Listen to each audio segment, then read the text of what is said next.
नमस्कार।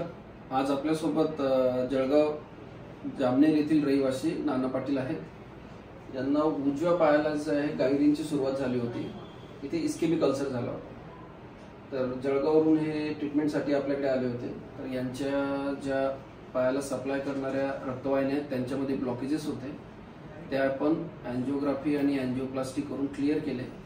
त्यानंतर आता हळूहळू त्यांची पायाची जी अल्सरची जखम होती ती क्लिअर झालेली आहे।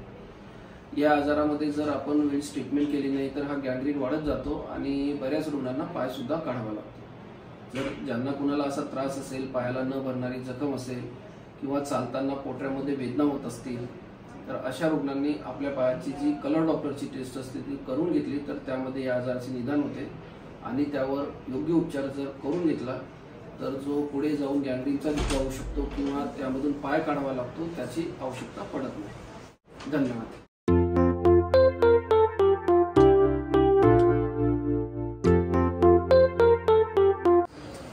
जखम झाली होती पायाला, डॉक्टरकडे जळगावला दाखवलं, त्यांनी यांचं नाव सुचवलं मग साहेब, तर इथे व्यवस्थित झालं।